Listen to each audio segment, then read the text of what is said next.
Good afternoon, good morning, or good evening, where you're at today, and welcome to another edition of Stories, Soul Work, and Substack. Today's guest I have is Chris. We actually met through a fellow writer, Nat, saying, and we were having these once a month or whatever it was. Um, Meet togethers, and we were having conversations and things like that, and just talked about life and writing and all that. And I thought that'd be kind of cool if we made this an ongoing thing. And one of the things that we got coming up on the shows here is we do have group panels coming up. So that's coming out. I think the first one is this weekend. Chris will be on there too. Nat will be on it, and a couple other people. Oh, Tracy Edwards, and I forgot the other one. I'm sorry if I didn't. I know it's a female and I forgot her name. But anyways, long story short, we got things going on this weekend at 1 o'clock Eastern time. And then also you've been seeing me promote the books launch, which includes the authors of Substack and their books, their writings, and hopefully you get a chance to review them. If you like them, the best thing is that's one way you can support our writing and support these authors who put it out there. Even better if you could put a review on. The more reviews on Amazon and other places like that, it helps increase the count of the book and gets them up the the more reviews, the more things, they get exposed to other readers, and that's how that works in those worlds. So I'll put the link in the book stuff in the after today's show, but that's one. And then there's a couple other things. I got a new story coming out for Wednesday, the hospital stay that's coming out. I just had a new release of Remy's journal, which was last Wednesday, and it was really successful. Everybody loved it.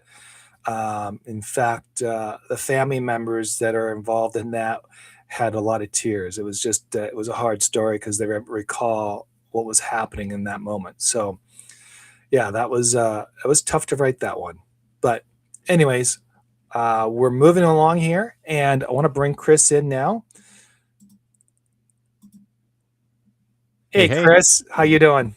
I'm doing great. How about yourself? I'm doing well, thank you. So I didn't want to butcher your last name. It's a Kalaboukis. It's exactly Kalaboukis. as it's Okay, read. Kalaboukis. Chris Kalaboukis. Don't worry. I do the exact same thing on my podcast. I always ask my guests to introduce themselves because I know I'm going to butcher, except for Nat. Nat, I didn't have to worry about butchering her name because she's like, her name is easy.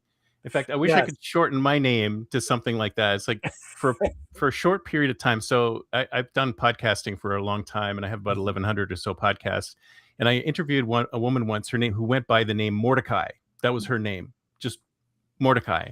And I thought, wow, that's great. Maybe I should do that because people always mess up my name, right? So I said, let me try just going with Kalaboukis. And that was like still too long. So I tried CK for a while, right? And then I tried Chris K. And then I tried, just Chris. And I'm like, okay, none of this is working. So I went back. It was terrible. But, I wish I had a shorter name, but it is what it is. Good. So, well, it is what it is. Exactly. So we met through those Tuesday nights. I think I only made one of them. And we kind of started talking about life and what you were doing. And for the audience, can you kind of give a little bit of background to where you talk about podcasts? I mean, 1,100 podcasts. Wow, that's amazing. But you do a little bit more different than, like, you're not writing traditional way of like literature. You're writing about future stuff, AI, all that kind of direction. And I thought it'd be kind of cool to talk about it because we're kind of moving as writers, we're kind of moving in that direction. So just help us, for the audience, just to kind of give a little bit of background on that. well, I'm going to go way, way back to when I was a kid. Cave days. And so does everybody, you remember sort of reading a book under the covers with the flashlight on? Because like everybody in the house is dark. and you're under the covers reading a book. And I used to do that all the time, and I loved sci-fi. I would just devour the stuff. And the thing I loved about sci-fi is that I wanted those worlds to actually happen. And then Star Trek came along, and I started watching that. And I thought, wow, this is the world I want to live in, right? And that sort of drove me into the profession of futurism, which is, envisioning future societies, future worlds, future technologies, things like that. And if you think about it, something like Star Trek probably has affected our society more than anything else, because people have seen things in that show and societies in that show and have tried to bring those things to life, whether there be technologies or societies or whatever. And it's amazing how powerful science fiction is in doing that kind of those kinds of things. And in fact, I don't know if you saw the recent announcement by Elon Musk with his fab, his I think it was called TerraFab or something like that. It's a new fab to do AI chips. No. And so I know he's a huge fan of the Culture series by Ian Banks. I don't know if you've ever heard of it. If Ian M. Banks, it's a series of novels that are set in a really far future post-scarcity universe, and he's always quoting them. He names some of his spaceships after them. He's always quoting Ian Banks. He's always talking about the Culture series. And if you think about somebody that influential who's been influenced by this series of science fiction novels that are set in a far future, he wants to build that future. So a lot of the stuff that he's building today comes from something that was built in sci-fi. So it's amazing how powerful these stories are, because they're changing entire cultures and entire societies. And when I hear about stuff like that, I think to myself, oh, I got to be involved in that. That's cool. Yeah. No, but like you talk about the Star Trek. I mean, how influential they have been in our culture. Like the little transporter, like the walkie-talkie things, that became a Communicators. reality. Yeah. Communicators. Well, it's true. They became Yeah, a reality. Now they're cell phones, more or less. well, the guy who invented the StarTAC, which is the original flip phone, Yeah. he admitted that was his inspiration, was the Oh, flip open communicator. So flip phones that we all have, and we're starting to come back to, because I hear Apple's coming out with one later this year, are all envisioned, like they came out of the mind of a TV producer, right? Gene Roddenberry invented all that stuff. And it's amazing how we can imagine that, a science fiction TV producer is actually creating the technology that we have today. It's wow. insane. And he was a writer. So writers, we're way more powerful than we think. I mean, Mm. we have so much power, and it's not because it's not necessarily something that happens to us now. It could happen to us in the future. And that's why I love writing about the future, because I hope that someday someone will look at my novels in the future and go, "Hey, that was a great idea. He couldn't build it back then, but I can build it now. So do it." So let's talk about your first novel. Like, when did you start writing? When was was it young as a Oh, kid or later in life or what? okay. I wrote before I even could write, because I had my cousin babysat us, and I still to this day remember that she would basically she would write down the stories that I would dictate. So I would dictate a story, and she would write it down. And I have a distinct memory of doing that before I could even start writing. But I was writing in high school. I was writing in high school, mostly sci-fi. That's because that's where my love is. Yeah. And I've just been doing it ever since. And the first published novel was, I gotta say, I bit off way more than I could chew. So in I forget what year it was, 2005, or actually no, 2015. I was with NaNoWriMo. Do you remember NaNoWriMo when it was around? It was No. National Novel Writing Month. Apparently they had some kind of scandal, but basically the way it worked is that every November, this is what happens. There's scandals and things disappear. So NaNoWriMo was Somehow there was a scandal, but I there still was a continued. that's all I hear about.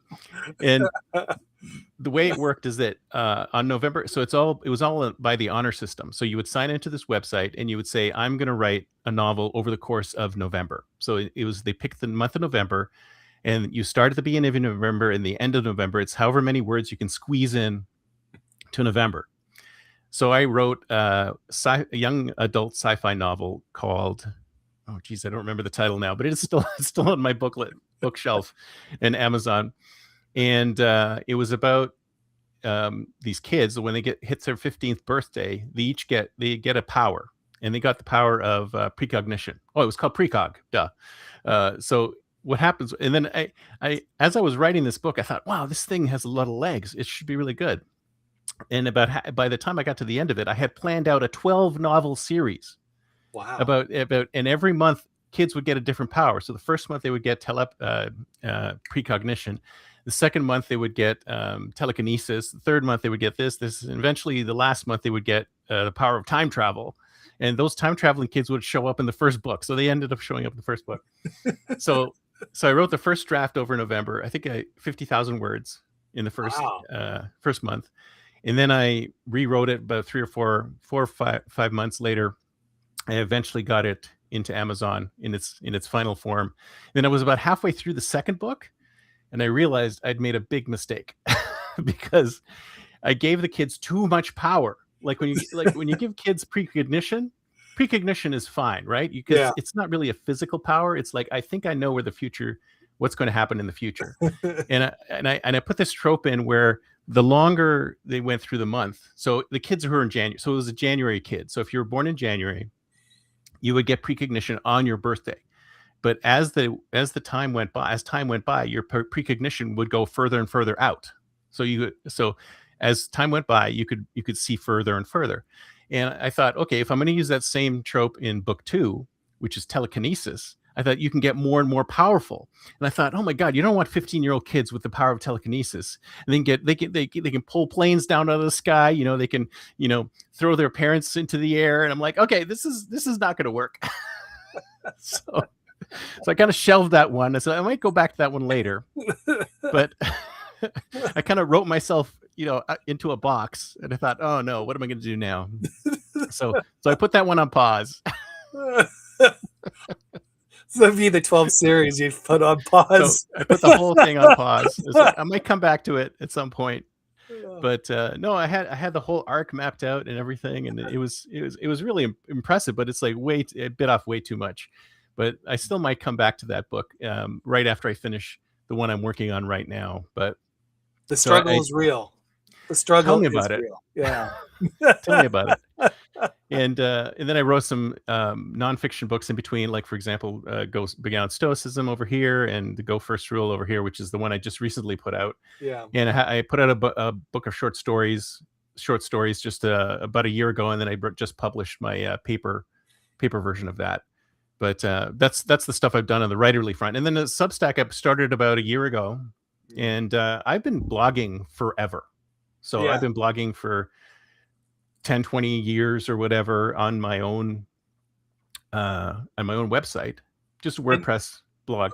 So you're on website, you have a website up, obviously, and you're just doing blogging on there. And how was that for attraction? And terrible, absolutely terrible. It was. See, and that's why I loved about Substack, is that, in fact, I moved everything to Substack. I just said, forget it. This is not going to work as an independent website, because not only do I have to build it and write for it, I have to drive traffic to it. And the driving traffic to things, I just can't do. I'm not a marketer. I don't know anything about SEO. It's just beyond me. I have a technical background, but I can't figure that stuff out. And it changes so much all the time. It's like I interview people who have SEO skills on my show, and they're like, "Oh my God, it changes all the time, and I have to keep up with it." I'm like, it's like being a hacker, right? It's like they shut you down as a hacker, so you got to hack again, and then shut you down as a hack again. I'm like, I don't want to be on that constant treadmill. And then when I discovered Substack, I thought, wow, this is great. I'll just move everything over here. Have you tried other platforms? Did you try any other ones, like was it called Medium? I tried Medium for a little bit. I mean, but just didn't do anything for me. And I know Substack existed before Notes, but Substack with Notes it's just like speaks to me perfectly. I don't know what it is. I mean, I love just throwing what's on my mind up there. I love like not just saying whatever I want on there. And then if my posts get some traction, that's great. If not, I mean, the way I write is I just write it. I don't care if anybody's going to read it. In fact, if no one reads it, that's fine. If people read it, great. If I actually get feedback, even better. But I don't have any expectations. I just throw it out there.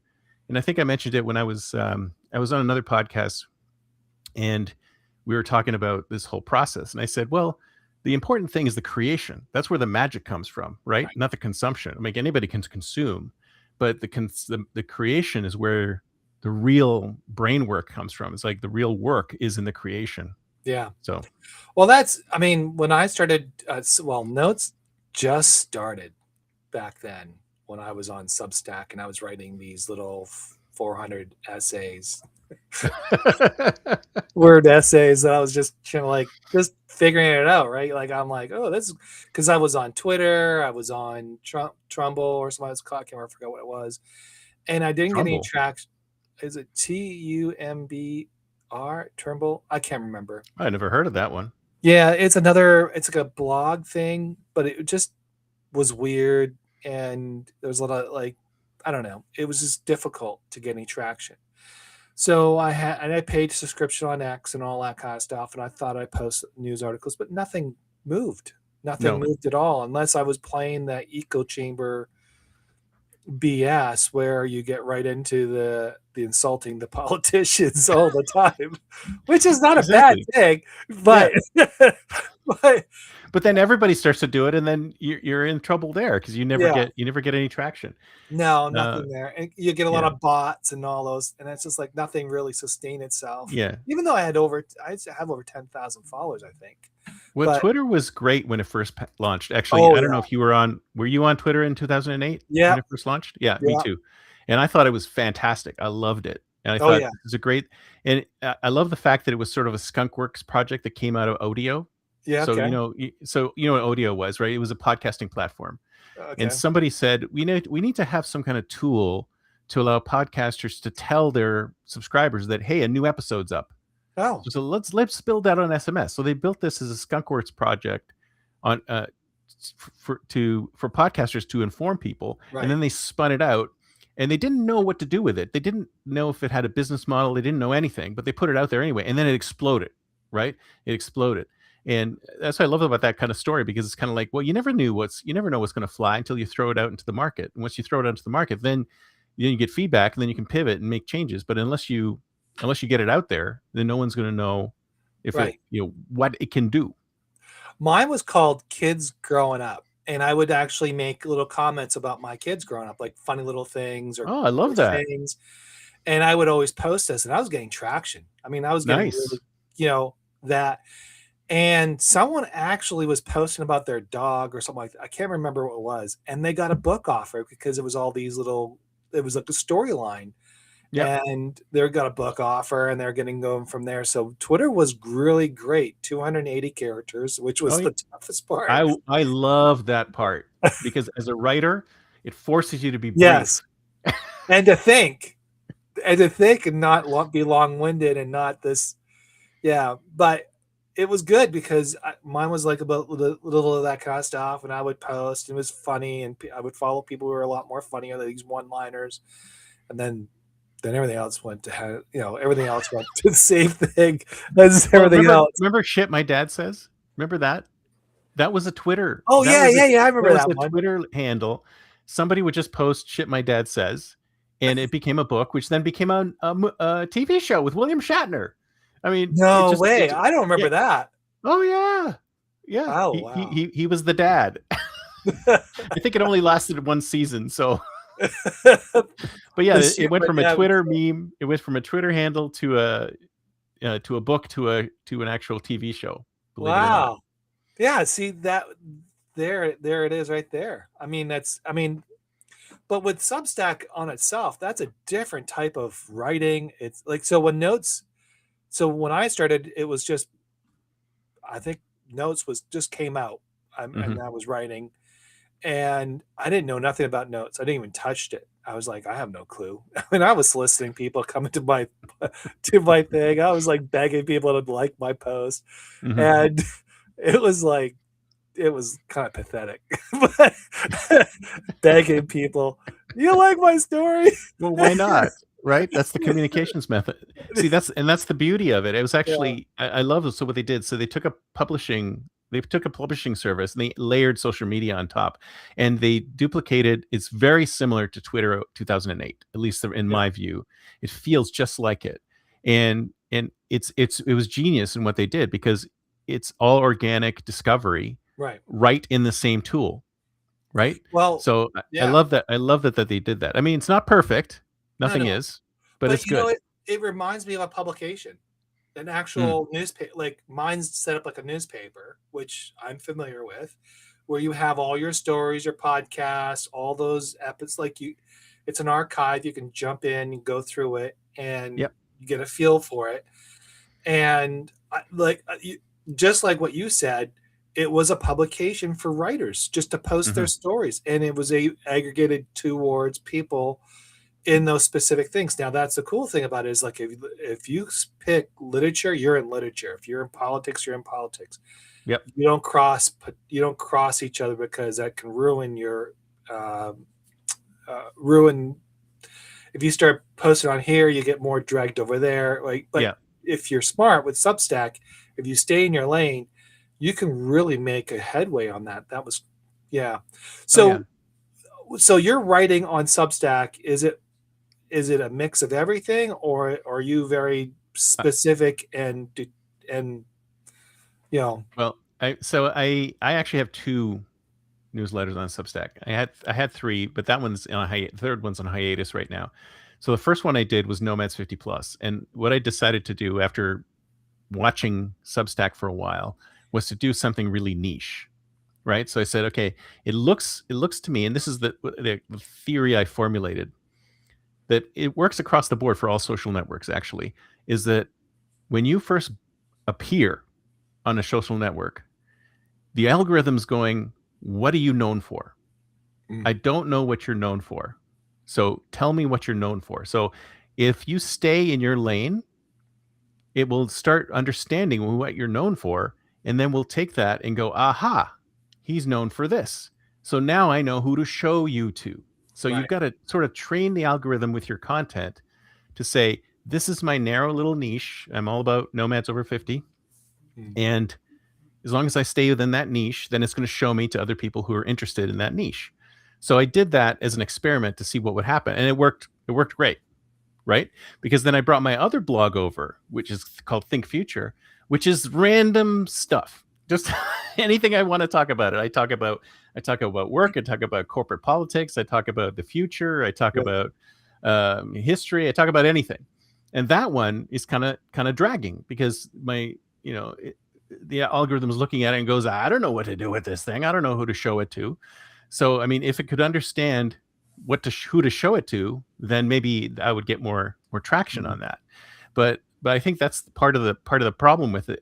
Not just Substack, where all social media is that people say, oh, don't write for the algorithm. But the thing is the algorithm is like a bouncer at the club, right? yeah, It's going to decide if you're going to get in. Are you cool enough to get into this club? Yeah, yeah, yeah, you are. Okay, get in. But I don't know who you are. Like, tell me who you are. Once you tell me who you are, and of course, everybody wants a simple explanation of who they are, mm, even though we're really complicated people. Once you tell them that simple explanation, they go, aha, you're into AI and finance. Okay, I'll show you to AI and finance geeks. But what if I want to write about my dog or my kids? I don't know what you're talking about. Oh, dog, kids, future, history, AI. Oh, you're all over the place. I don't know what to do with you. So you don't get any traction. right. So so that was my theory, and I think some people have also talked about this as well. But I think that's part of what we have to do now is that to be seen, we have to stick in our niche or stay in our Yes. niche. And then once we get a sizable enough audience, you can decide what size that is. Then you can start going off on tangents and doing other things. Because it's kind of like a musician, right? I mean, let's say you're a Jeff Beck fan or something like that. You're like a huge fan, and he plays a specific kind of music, right? And then the next day he's like comes out with a country and western album, and you're like, holy crap, what just happened? So are you still a Jeff Beck fan? Well, maybe you are, but you got to Yeah, listen to it, right? You don't know if it's going to be any good. yeah, So that's the thing. We don't want to confuse. Once you're big, once you have an audience, then your audience might go, yeah, I'll take that. I'll understand. I yeah, take that, even though it's very different from what you've already done. yeah. So I never like. So I don't. When you say you have other publications, are you saying within your Substack you created different links to different? Okay, so Yeah, you're not going out and creating a whole new Substack and bringing it in, are you? I I have done that too. So I've done both things. I Okay. have one Substack, which is, so what I've done is, under my main account, I have Nomads 50 Plus, Think Future, and AI Daily, which is on hiatus for the moment. And then I created another one for another group I call 10XU, which is AI based life advice. So it would be advice on money, productivity, and wellness, but Oh. from AI. So what I did is I created 3 AI avatars, and they like spit out advice, and it's in a completely different Substack, nothing to do with me. Right. So I've done that, and that's not really growing as well because I haven't really focused on it. Mm. But what's growing right now is the one that's focused on my own personal account. So if I Mm. were to do it again, I would probably create individual accounts for each one of them, because Substack, the biggest problem I have with that is that when you post something from newsletter A, you put one of your newsletters down as your primary newsletter, which means that if somebody sees you in the notes feed and they hit subscribe, they will subscribe you to the primary newsletter. But what if you have three? You Right. won't get subscribed to the second or third one, even if your note refers to something in your second newsletter or your Yeah. third newsletter. So it doesn't do a very good job of differentiating those. But if the newsletters are similar in content, then it's okay, because you're still subscribing to, the individual. But if they're Yeah. different, then it's probably better to have different accounts. So when I started my Substack, my theory has always been inspirational stories, Hmm. more or less. That's sort of like what I write about. The Inspiration. name of your podcast, or the name Yeah. of your Yeah. your But brand is right there. I also treated it as a launching pad for my drafts of my book.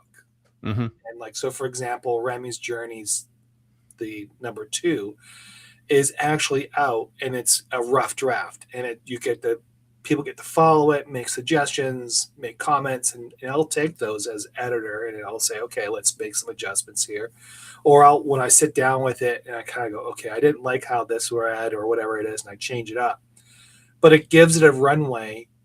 But I've used it as a booking launch per se, as a rough draft, and then take that, and then I create my book, and then I Hmm. resell it on Amazon, Hmm. on Amazon, and I share it with Substack, and whoever wants to get a copy, they get a copy. Right. And that's how I've been using Substack. Now, when I write my stories, it's mostly life lessons, inspirational stories, things like that. And but I also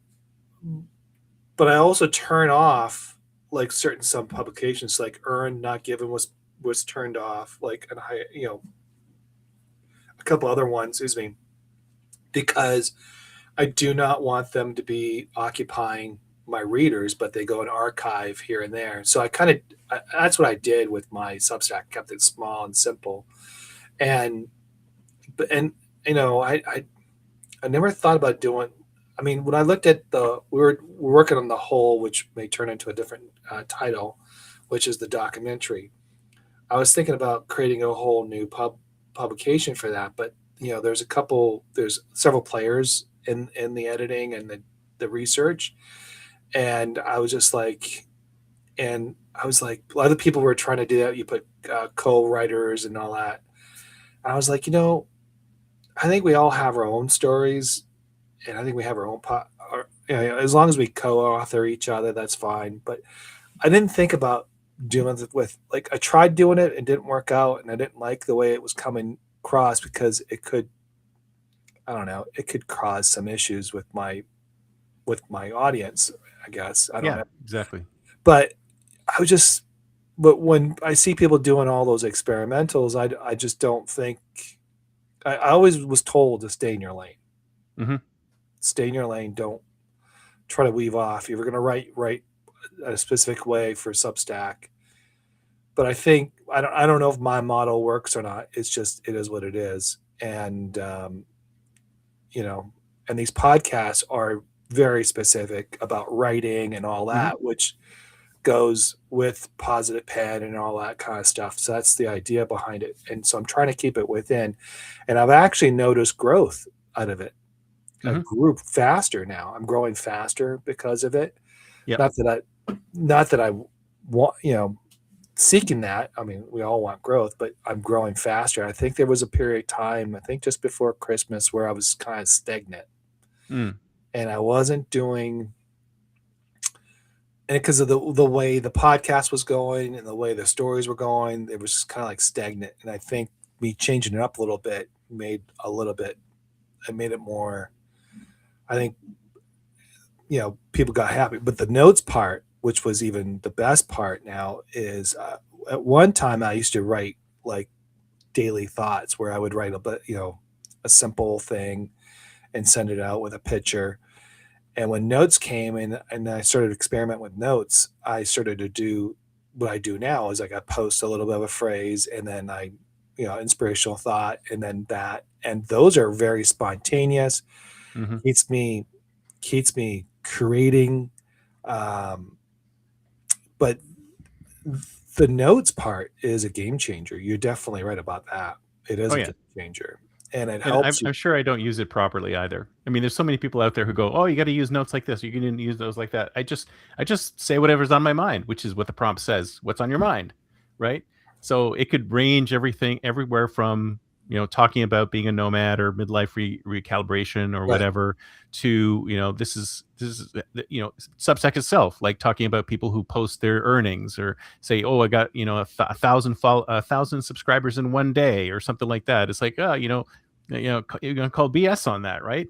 So it's just all over the map, and that's what I think to myself is like, I mean, is that how I'm supposed to use it? No, I mean, I just drop in whatever I feel like dropping in, and I do promote my posts in them. So whenever there's a post, I do promote them in there as Yeah. well. But most of the time, it's just I have a random thought, I'll throw it out there into the world and see what happens.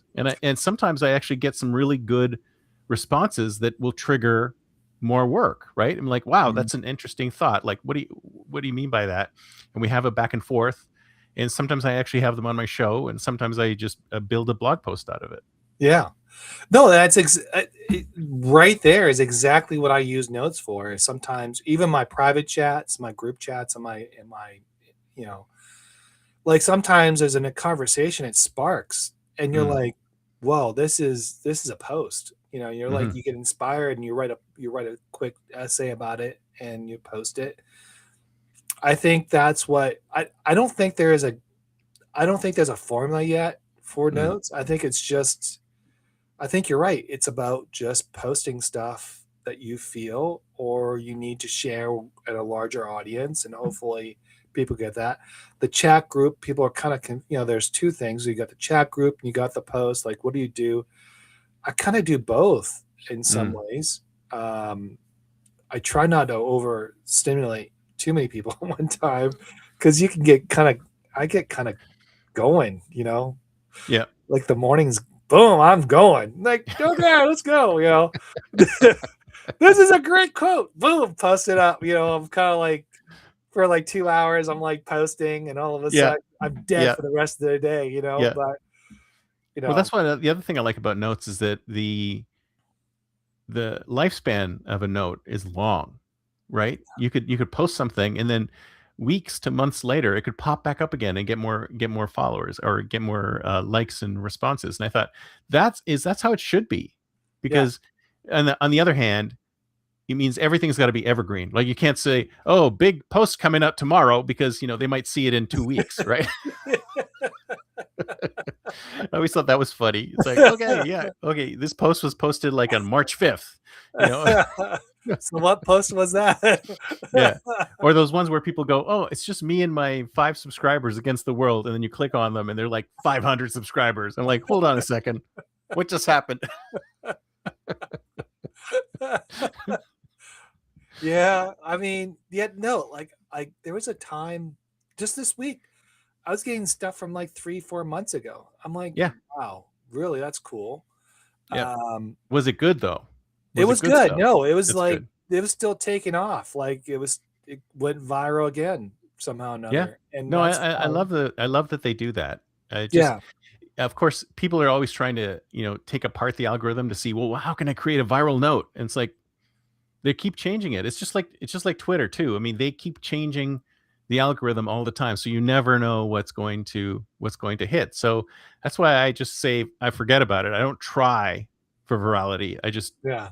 post whatever I want to I post. always say be consistent Mm.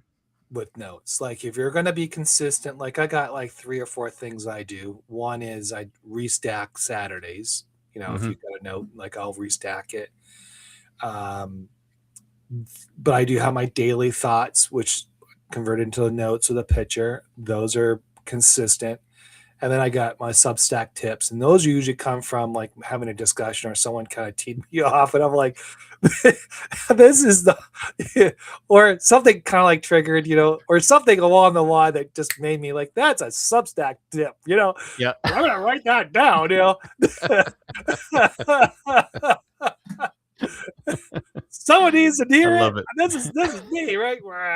Yeah. Put it out into the world. But usually it's calmer after I've been Yeah. hostile.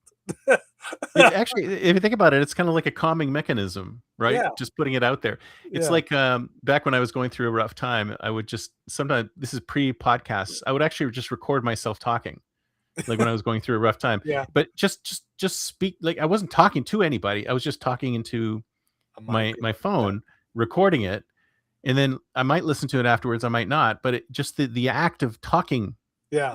the act of getting it off your chest Yes, just makes you feel so much better, yeah. you know, Well, whether or not it was a valid point or not. it is a valid point because in most case, that's what soul work's all about. Right. It's about getting it off your chest, writing it down, and focusing on. It's not a, you know.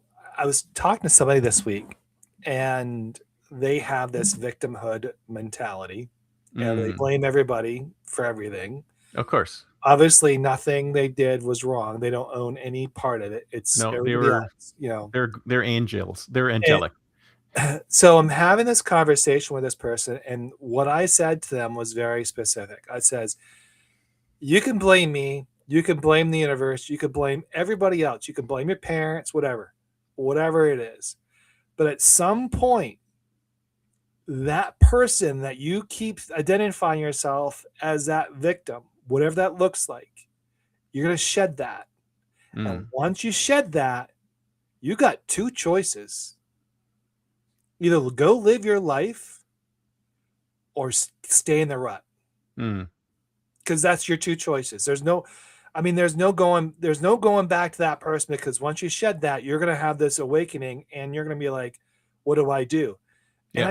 I posted it on notes as a thought. And because I was like, I think a lot of people, and you write it out is because you want to get your thoughts out there, but you also want to put it in a respectful way. But I think a lot of people, they don't really write it out because they think they don't need to. I think it's the Mm, most therapeutical thing you could do in your entire life is actually writing it out, no matter how strong, weak, or whatever. Right? I don't care about your grammar. Just sit there and doodle if you want for 24 hours. yeah. But it is therapeutical, and I think it helps Yeah. grow. And I think that's where, for me, that's where I started, was more of a therapy part of it.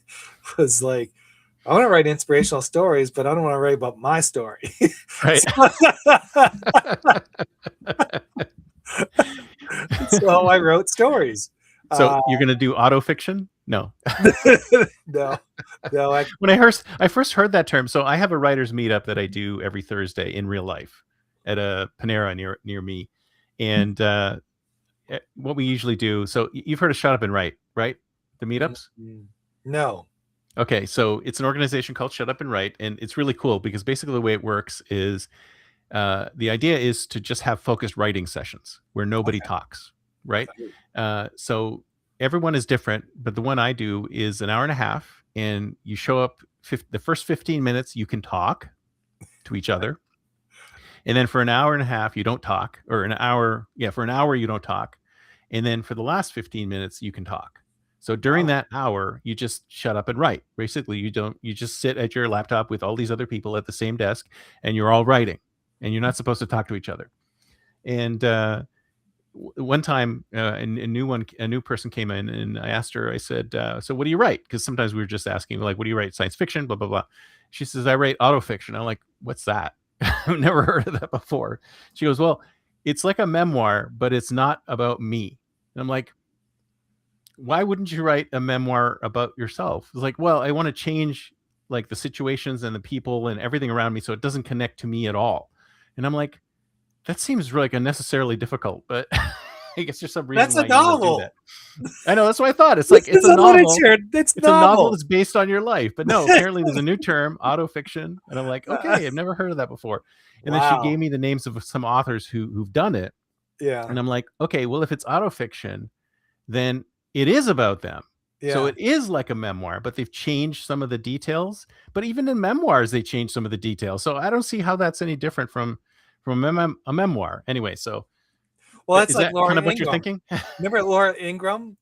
She wrote a book about herself and her grazing the prairie, Little House on the Prairies. Sorry, Yeah. you know that one. But that was all based on, like, I Yeah. think there was like 3 books, all Yeah. based on the story about her, how they were raised. Oh, by the way, they're coming out with a new series of Little House on the Prairies. No way. Seriously? Yeah, seriously. Is I it going think to be July. true to the book? Well, I don't know. I don't know how true, but I mean, think about it. That was a pretty long show in the 70s and 80s. Oh That was yeah. a long-standing Huge. show. It was huge. Because after that, you got Heaven, with Oh yeah. yeah, It's the same guy, Michael. isn't it? What's What that? was it? The same guy was in both, wasn't he? Yeah, Michael. Oh, geez. I can picture him, but I do not Yeah, the remember his hair name. is like this. Yeah. Yeah. He was a Man, we're old. he was a stormtrooper. He was? Star Wars. Oh yeah. I remember the guy, but I do not remember his name. I don't know Oh, what it his is. name is Michael. Ah, Yeah. man, I Michael gotta. something. I Yeah, know. yeah, yeah. Landon. Thank you, Cheryl. Yeah, that's it. Landon, Michael Landon. Yeah, yeah. Jeez. Oh my God. Oh, we're bad. Man, getting old sucks, I gotta tell you. Don't say that. It's hard. Uh, so you got it. So now you're on Substack. What's your experience on this so far? What do you think? Well, like I said, about a couple of months into it, I realized I was doing it wrong, but I decided to plow through anyway and just keep going because I'm like, I got about 100 subscribers. Let's just keep going. Right. So I set up. So I actually did Nomads 50 Plus on YouTube first. So it was a podcast. It was a video podcast, and then I migrated I had it on a WordPress site, and then I migrated it over to Substack and started really pushing it on there, and it's doing pretty well. I mean, I only have a little over 700 subscribers, which is okay. Wow. But I've been doing this for a year, so it's not that quick, right? Which is fine. I'm happy with it because I'm doing everything above board and ethically, right? I'm not importing subscribers or anything like that. I mean, I imported subscribers from my other ones because I was moving them over from somewhere else. But this is like organic, fully organic. Yeah. And yeah. And I've expanded the content that I'm putting on there. So it is focused specifically to people who are over 50 and want to jump into the digital nomad lifestyle. So that is the narrow niche. It's speaking to digital nomads who are already over 50, who are already doing it, to help aspiring digital nomads. That's aspiring is the target, to get into it. And I set myself a goal of, if I can get one person to do it per each year. So in 25, can I get one person to do it? I've won. Yeah. 26. If I can get 2 people to do it, great. But if not, try to alleviate the barriers to it, because a lot of people, they love to do something like that. Yeah. But they can't get over the fear. And, they're worried about money. They're worried about healthcare. They're worried about safety. There's so many issues. And every single one of them I've interviewed has been such a happy person. Like they're loving their life. So I want to show that to people so they can see how great it actually is. And then as I was going through it, I thought, wow, a lot of these people have gone through like some kind of midlife. It's not crisis, right? It's like something happened to them. And the reason why they're doing it is not just because all of a sudden one day they said, okay, I'm going to pick up and go, right? Something happened. Something whacked them. It was a death, a divorce, job loss, something like that So some kind of midlife thing happened to them, and then they said, okay, now I have all these options open to me. I'm going to go off and do something different. So I pivoted slightly to also talk about those types of experiences where something hits you and you go off. And travel is part of it, but it doesn't necessarily need to be part of Right. it. And since I did that little pivot, I've seen a little bit of increase, and I've talking to slightly different kinds of people as well. But it's all been really super interesting, and I love talking to all of them. That's So I feel like I'm for that. It's like podcast first, and then the writing comes secondary. Whereas for the other stuff, it's like writing comes first, and then the other stuff is secondary. so. Is your podcast around the writing itself, or is it a completely different subject, or how does that? Completely different. The podcast is interviews. So I used to do podcasts. So my initial Think Future podcast, when I first started doing it, was just me ranting to the camera. Like every single one of them was me ranting to the camera. And I thought, okay, I've been doing this for 5 years. Why do I still only have 100 subscribers? Something's wrong here. I don't know what I'm doing wrong. Like, what's going on here? Well, first of all, I was off in different tangents. Like I would do all sorts of things, right? Then I said to myself, what if I started interviewing people? Yeah. When if that would work, right? So then I started doing interview shows and just me. And then when I started doing that, I started seeing my numbers go up, and I'm like, what's happening? And I'm like, of course, I was leveraging off the audiences of everybody else, because they're like, they're not coming there to see me. They're coming to see me and this other guy or this other woman. And I'm like, okay, great. And then so I started continuing to do that. So I would do my own shows, and then I would do the interview show. And then at one point I thought to myself, why am I still doing my own ranting to the camera? Nobody's watching those. Nobody cares what I have to say. But you do. at least to the camera. Right. So I said, forget this. I'm just going to do that in my writing. So I'm going to write that part, and then the rest will be interview shows. So I do interview shows. I do interview shows for Nomads 50 Plus, but I have tons of those in the can that still have to be put through. Okay. And now I'm starting to do lives. And for Think Future, that's petered out a little bit. So that's all writing, mostly writing with a little bit of podcasting thrown in. So, and again, the topics are all over the place, all over the map. And it's just whatever I come across, I think, oh, that's a good idea for a post. I think I'll write that up. So, yeah. So you actually, you're really in like this platform on the podcast on Substack. Are you enjoying that? Is that a good format or? Well, I mean, Substack's podcasting and video casting capability is like, it's okay. The lives are very important, because obviously the way they've done this is that the lives get priority. So the more lives you do, the more notifications people get. Because when you set up a live, it says, where do you want this to go? Just to your subscribers or to everyone? Well, you do everyone, because obviously you want to show up on that top bar. Going, hey, I'm live now, or I'm going to be live in 5 minutes. Look at that countdown. It's looking exciting. Well, let's go. So ever since I started doing that, it's worked. And then I can always download the video afterwards and use it as part of my regular workflow. Yeah. So when I talk to people about interviewing them, most of them have been coming from Substack lately. So I just say to them, do you want to do a live instead of doing it over Zoom? And I switch it over to that. But Substack is obviously prioritizing lives and video. They're pushing it. Yeah. So those are going to get more visibility. Well, I started live. You know why I do lives? Because I don't like editing. Well, you see, that's my secret. My podcast, I hardly ever edit, so rarely. So I tell people, I say, oh, can I edit stuff out if I screw up? And I'm like, well, unless you have like a coughing fit, or like, the internet goes down or whatever, I'm probably going to leave it. We talk a little bit at the beginning, and then we do it, and then it's the end. And then I just cut the front part off, because I mean, when you're doing it, it's like a machine, right? You got to do it on a regular basis. It's hard to, I mean, I know a friend of mine, Aisha, who does the Unemployment Diaries. I don't know, you should talk to her. She's kind of cool. She said, oh, I was spending hours editing. And I said, well, if you're spending hours editing, you're doing something wrong. Yeah. It's like you're overdoing it. It's like you take an hour-long podcast, and then you spend days editing it. I'm like, okay, there's something. I understand you might be a perfectionist, but maybe you need to take more time to think about, well, maybe that's okay. A little bit of tick here, a little authenticity there. Leave it in. You don't have to take out every right? No, I think being authentic and raw and honest and just being loose and Yeah. just having a conversation is what I find more enjoyment out of this than I do trying to edit the conversation every 5 minutes, because Oh, it tell me just about it. becomes it becomes a hostile situation. Like I don't want to do it. I really Yeah. just I mean, don't get me wrong.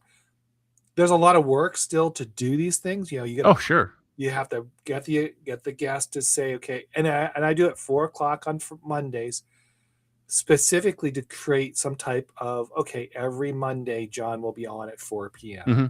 It's like Where a radio show. yeah, and exactly, and then I do other shows, but they'll be either on a Saturday or there may be a special edition, which is fine. I don't try to do that. And then, but 4 o'clock every Friday, every Monday. But I got to do the write up on the guest, get that out on Monday, on Friday, get that up and set up, and then you're priming the show. You're priming the show, like Yep. promo a little bit here and there, and getting people to get excited about the show. And then at 4 o'clock, you come on, you do the hour or how long, like usually an hour.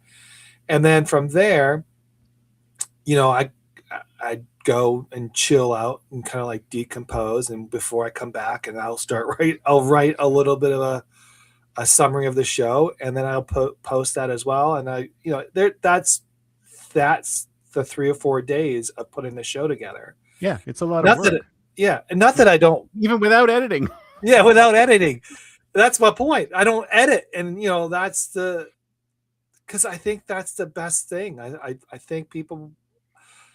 I mean, I'm not a perfect person, and I don't want my guests to be perfect. I don't want us to say stupid. I don't want us. I want us to say stupid things, Mm-hmm.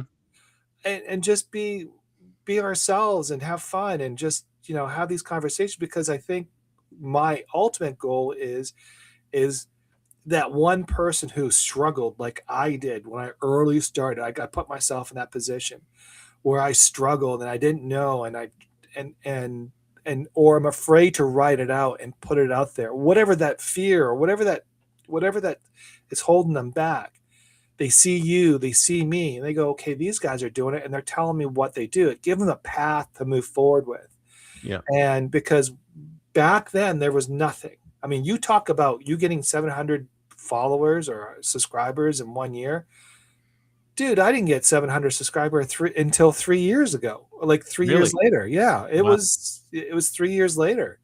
I mean, but because I started using notes, there's a lot of things I started doing. I started using notes. I started going, I better get myself in here a little bit more. Did you ever go back and look at some of the first stuff you wrote and cringe? Oh yeah. Yeah, no, I actually reposted that on Notes. Was my first. Oh wow. Story. Yeah. It was a little girl, and it was like a 500-word essay, and it was a little girl who had braces on her legs, and actually it was a story that I knew of a girl. And we went to, I think it was daycare, I can't remember, it was like a summer program that we were in, and she had braces on her legs and she couldn't move. Like she would hobble, like her legs would be like boo boo boo, like on stilts. Oh no. And she would able to rock, and then sometimes she's in a wheelchair or whatever. And she always felt like intimidated to talk to the kids, and all. We were like 8 years old, so we could be mean at that age. But we kind of just took her in as one of us, and I think the counselors talked to us and said, "Look, this is don't be idiots here." I'm dead at the conversation, but yeah, don't be idiots. Give her a chance. And then she was cool. She was a cool person. But that was my first story, and it was very. It's called what is it? No matter what, you're always loved. Yeah. I like that. Yeah. So it was a simple essay, 500 words, and I reposted a couple days ago. Yeah, because someone was asking, "What was your first post?" I was like, "Oh, I have to go look for it," and I did. I still have some of my longhand stories that I wrote back in high school. I have some duotangs. Remember those things? No, I don't remember the book. They're like a folder with like these metal clips inside that you bend, so you Yeah, can put like just so you can put like a binder. three, yeah, like, but it's not a clip thing. It's just a flat folder and these little metal Oh tabs yeah, yeah, yeah, that you yeah. I can, remember yeah, those. Yeah, yeah, yeah, yeah, yeah. That yeah. was So I like still have a bunch of those. you had one for history, you had one for science, you had one for English, You and got it. and, and every time you needed to add, you had to add to the back. Oh yeah, No, it I was a remember. pain. Oh, it was I sucked. remember, yeah. So I have a bunch of those still that I wrote, and Okay. a bunch of short stories that I wrote in this world that I'd built, and a couple of see the problem with me is I'm a big starter, but it takes me a really long time to finish it. I really have to focus, right? Yeah. I'll start on something, and then I'll go gangbusters on it for a while. And then I'm like, oh my God, I'm flagging, I'm flagging, I'm flagging. And then it's like, there's something else. Oh, let me go do that. I'll put this on hold and go do something else. Squirrel. And that's why, so the last thing I'm exactly. So I'm trying really hard. So I started writing about 2 years ago. I started writing a time travel novel. I got inspired. So I love going to a local library book sale. So they sell the used books, Yeah, yeah. and I fell in love with these sort of schlocky 50s style sci-fi novels, you know, they're little tiny Oh, penny novels, and they're hilarious. And I thought, I'm going to write a novel in that style. So I started researching it, and I said, okay, I'm going to write a time travel novel in that style from an idea that I came up with when I was in high school. So my friend of mine came up with this idea of these factions of time travelers. So you have the one faction of time travelers that wants to change the timeline, and another faction that wants to keep it the way it was, and then a third faction that has a shadowy goals. And these three factions would be constantly, fighting it out across history, right? yeah. So I thought, okay, I'm going to write the first book in that series, and it's just taken. I've been only doing it. I've had no time other than doing it at that shut up and write meeting. So I've been writing it for 2 years, 1 hour at a time. Once a week.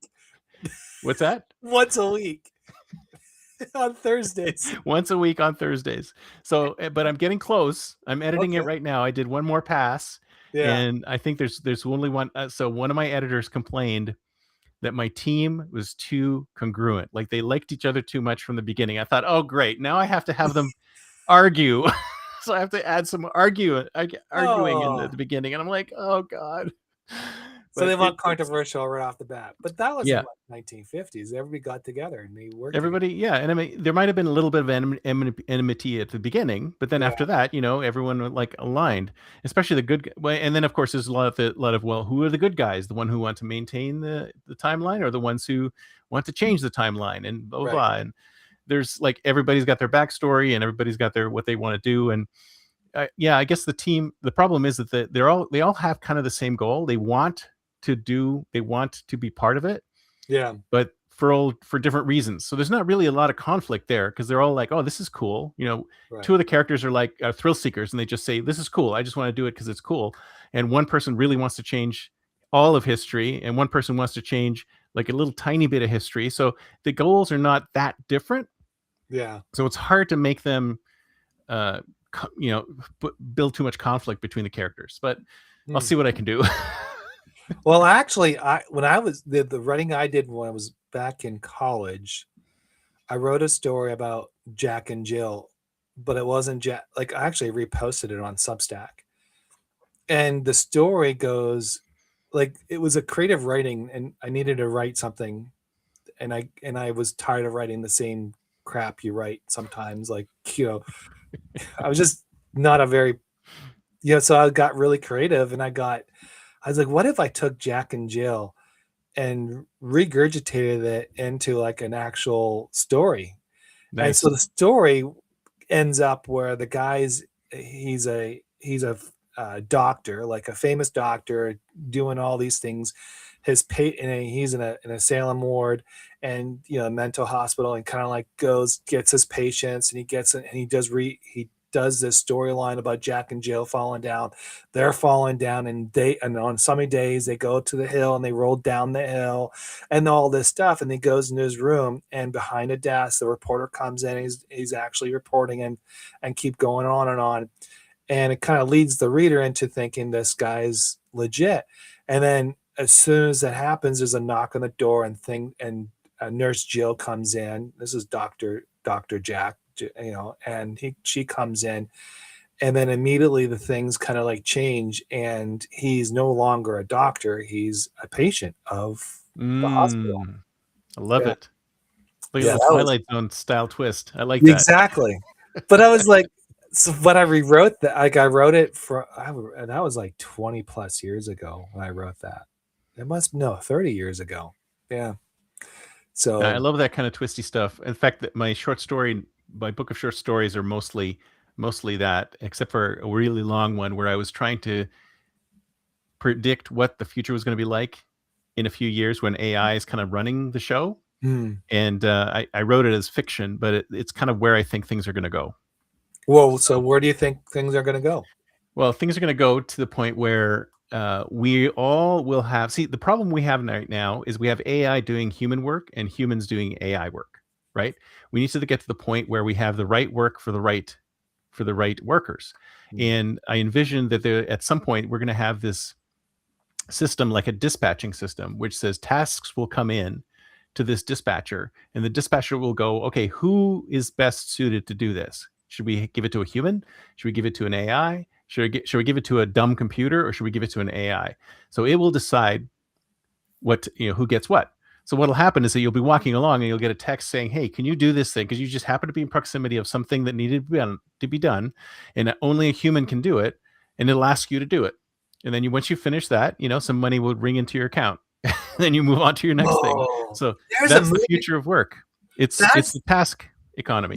there's a movie. There's a was it TV series? Um, oh, it was similar to that where they got texts and they started to comply and they started to follow things and they started to address things and the cameras would actually show them.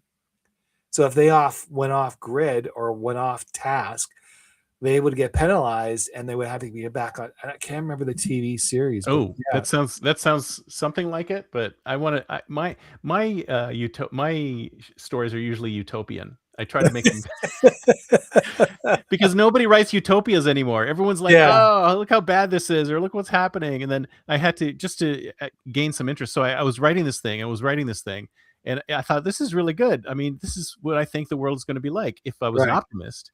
But then my editor is looking at it, and he's like, "That's not going to fly. No one's going to want to read that. So make Yeah. it a dystopia." I'm like, "Oh, great! So now the dispatchers are evil and blah blah blah, and they hate humanity." And anyways, it goes on. So I think I use AI for trading. I use AI for simple tasks, like Hmm. helping me get to things. I do it for research. Hmm. Same. Um, That's how I envisioned the places in my time travel novel. Because we go to Alexandria, so ancient Alexandria with the library.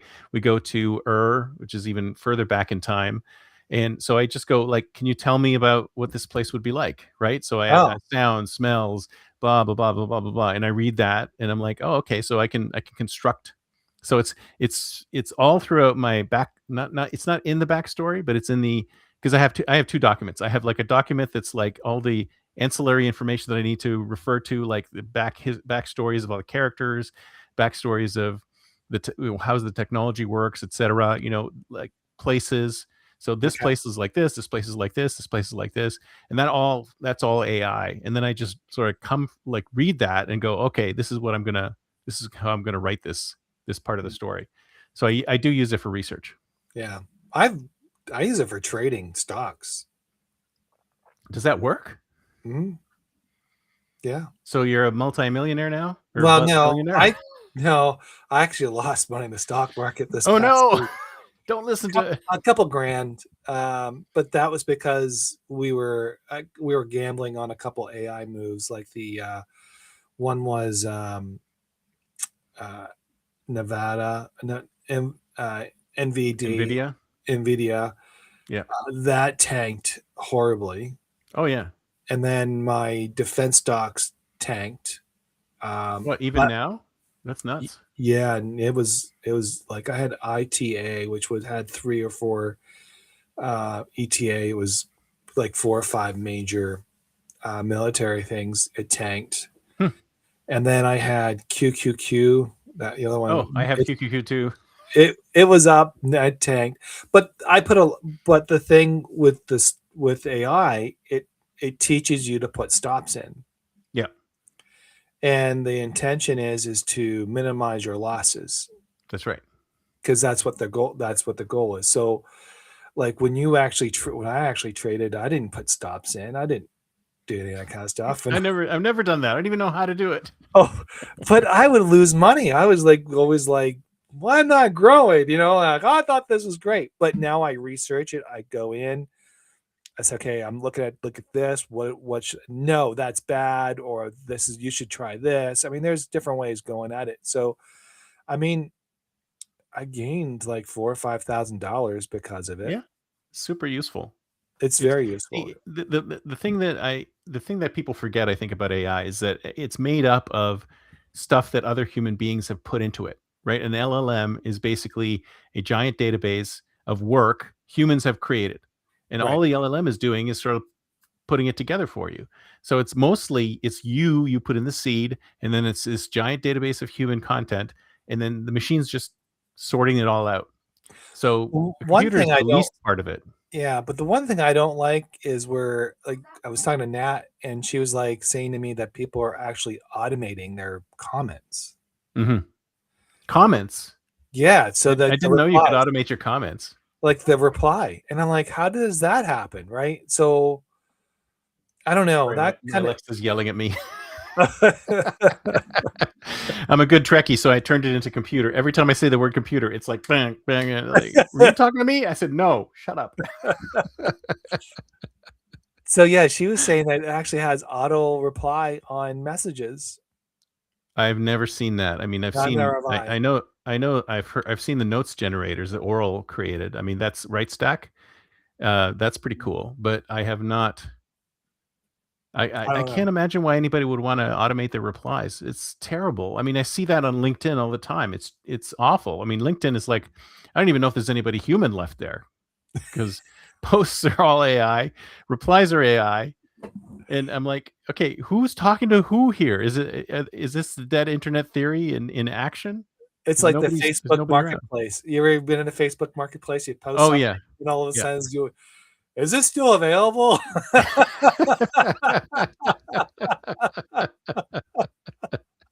That's the right. and the seller is like, stop asking me that stupid question.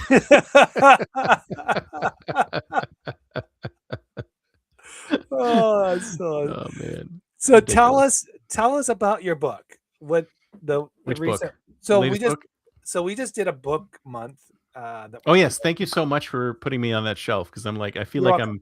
I'm amongst all these great authors and I'm like I can't imagine why I'm here. I mean, did you say it? Just like, hey, we got to fill out the shelf. Let's go. Let's look for the crap at the bottom. Well, Chris, that's exactly why. Okay, No, I just wasn't sure, but thank you for no, confirming. no. So the reason behind all that is, like I said, on my website, I want to build out a library where everybody's books gets pulled out, and I'm going to categorize it where it goes personal growth, fiction and literature, maybe poems, and kind of do something like that where people can go to and just pull it off. But I Nice. also use Book Funnel, which is a actual tool for authors to get their books promoted and get things going. It's a little tricky. There's a little bit more work behind that, but I use it as a way for us to promote it on other social media places where Nice. we can get that going. But no, your book came on, and tell us a little bit about that and how long Sure. did it take you to write? Did it take it 2 years to write that too? No, it didn't take me 2 years to write this one because Every Thursday. it was actually pretty. This one actually came out together really quickly because it is something that I've always felt because I've always been anxious when talking to crowds, like doing podcast stuff like that. So uh, I noticed that this same trait in my son, right? My son, my oldest son, has that problem too. Like whenever I remember when he was in school, he'd always like be the last one to do this or like go to the end of the line for this, and like didn't want to be the one to be picked on, right? Yeah. He was always at the end because he was hoping that by the time the class ended, they'd gotten only halfway through and he wouldn't be picked, right? Yeah. And I'm like, I was like that when I was a kid. And I still was like that for a long time. And I was a CTO for a small engineering firm Mm. here in Silicon Valley, and I was in Miami, and I was supposed to be like a speaker in one of the series of speakers of CTOs who would go up there, right? And what happened was I noticed this really interesting pattern is that when people were in the green room ahead of time, everybody was like quiet, like hardly anybody was talking. They weren't joking around. They were like all serious and like pensive and stuff like that. And then they would go out, they would do their thing, and they would come back and they would all be happy and elated and well, this is great. I mean, I'm so happy I'm here and great to meet you and stuff like that. And I'm like, what's going on here? And it's like, it's because of the anxiety you get, the performance anxiety. And the further along you are in the roster of where you get more and more anxious because you're going, all these things are happening ahead of you and you're just building up your anxiety inside of your mind.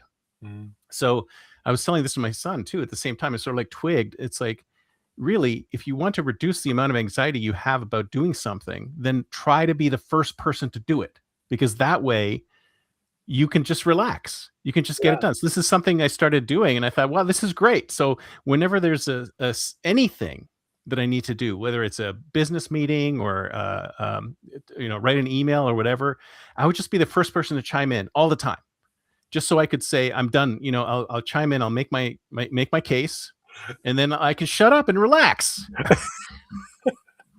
So I thought, this is great. This could be a book. And so that's how it It's came a about. very That's awesome. simple concept, but it applies to a lot of different things. Because I mean, it's kind of like, let's say you get an email thread at work, Mhm. right? And here's like 20 different people, or 20 different people on this email. And you're like, okay, now I have to figure out how I'm going to respond to this. Or do I have to read this, or should I wait till see how my boss responds, or blah, blah, blah, blah, blah, blah, Yeah. blah. And I said, well, screw that. I'm just going to respond. Boom. Now I'm done. It's like, oh, Yeah. Chris put his feedback in. You're great. So instead of waiting to see what everybody else is doing, just do it. Yeah. And then as soon as you do it, then the anxiety just disappears because the thing is behind you. It's kind of like a thing I always do for dentist appointments, right? I dread dentist appointments. So what I do is I think about what I'm going to do after the dentist. I'm going Mm. to have a nice meal. I'm going to go to the bookstore. I'm going to grab a coffee. I focus my energy on the thing that's going to happen after the moment of anxiety. So it's kind of like that, where you just center on that, so then it's not going to be the end of the world, getting your teeth drilled, right? So it's a bit like that. So I did it. I wrote it mostly for my son and myself to get over that, and hopefully somebody else gets something out of it. That's great. But this one came together in like 3 months. I just like, okay, Wow. I have the idea.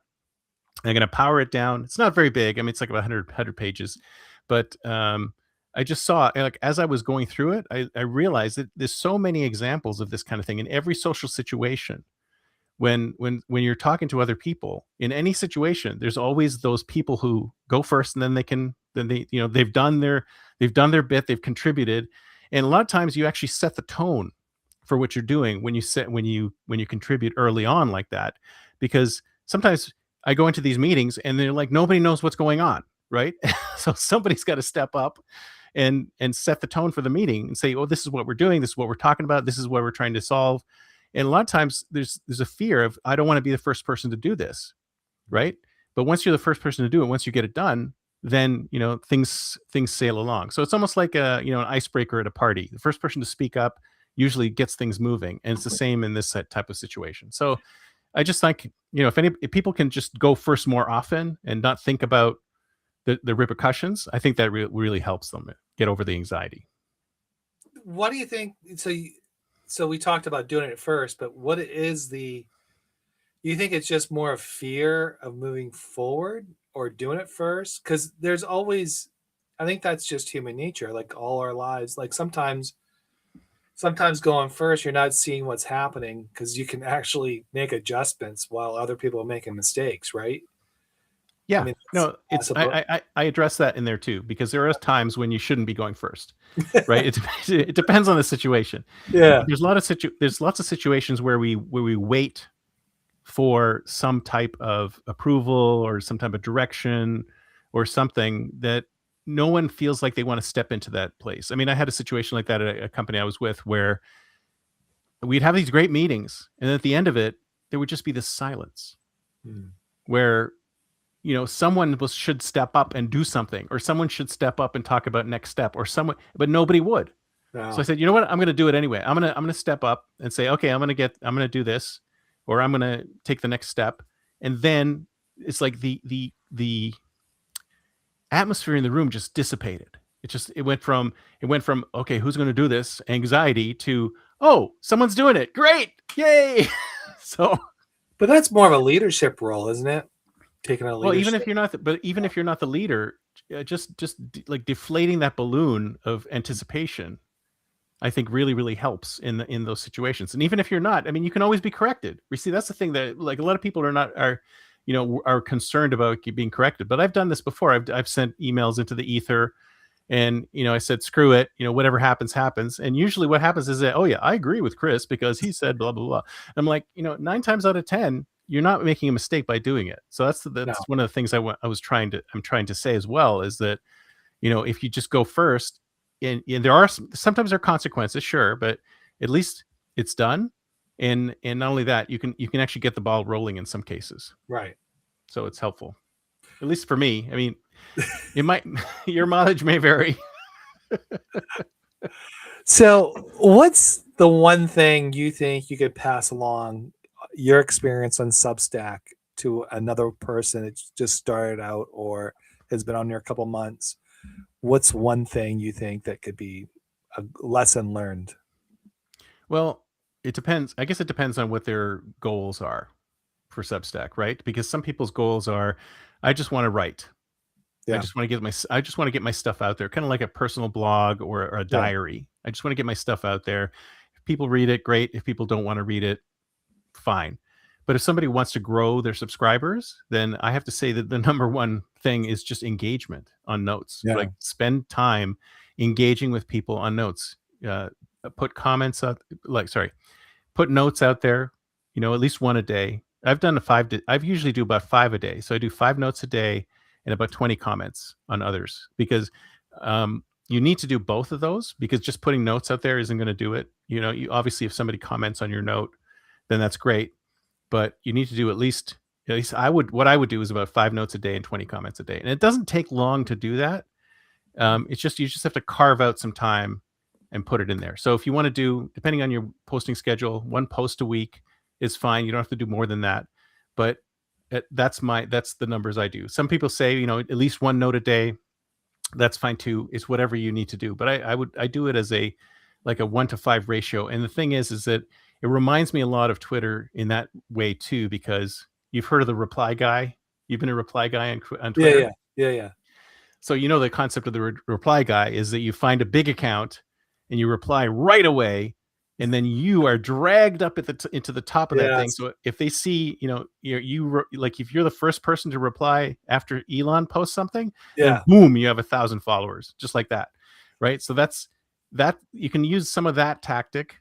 Obviously, if you're unless you're doing it disingenuously, where you're just like, I'm going to post, yeah, exactly, or like no value add. So, But so it's Elon posts in the middle of the night, so it's like, oh yeah, you never know when you're going to get a Yeah. post from him, right? Yeah. But so that kind of magic works here just a little bit, but not so much. I know it works really well on Twitter, but like I said, I would do 5 posts a day, 5 notes a day, and 20 comments a day on other people's posts, not yours, other people's posts. And then you'll start seeing your numbers ramping up, because people will see you. Oh yeah, and the other thing, since I'm going to do 3 now, following. See, the following, I think following other people who are in the niche that you're in is kind of like a secret, because for some people, they've left their default settings. And the thing with humans leave their default settings all the time. So the default setting is that you're going to get a notification when somebody follows you.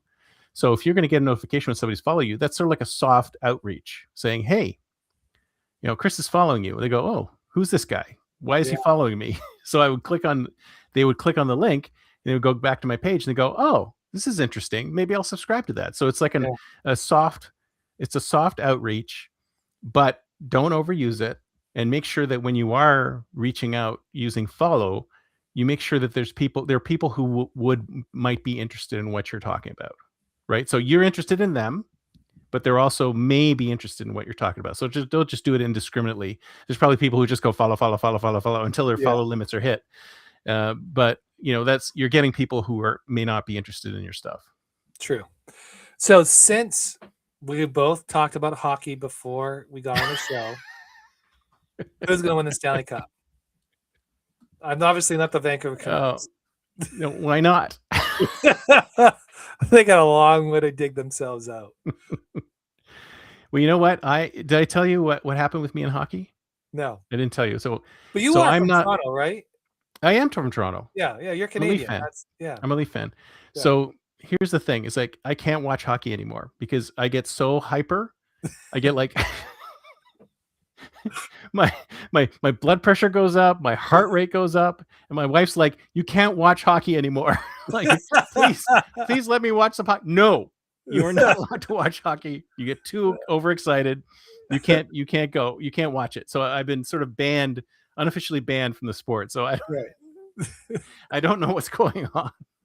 Okay, fair enough. Because I get too emotional. Gotcha. Oh, especially when the Leafs are playing. My God, That's heartbreaking. It's the worst.